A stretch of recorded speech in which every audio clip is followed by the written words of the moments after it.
दियो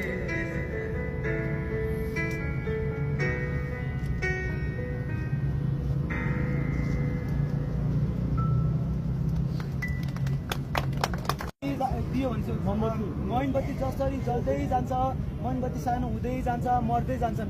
हाम्रो शहीदहरू मर्नुहुन्छ, तर हाम्रो दियोले चाहिँ के गर्छ भने जसरी मर्दै जान्छ, जब हामी तेल खनाउँदै जान्छौँ तब दियो बल्दै जान्छ, कहिले मर्दैन।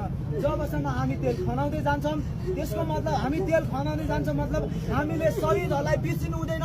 जसरी दियो बालिरहनाले हामीले तेल खनाउँछौँ नि, त्यसरी नै हामी घाइते अनि घाइतेको एकता अनि हामी सम्पूर्ण नेपालीहरूले हाम्रो शहीदहरूले दिएको बलिदान बिर्सिनु हुँदैन।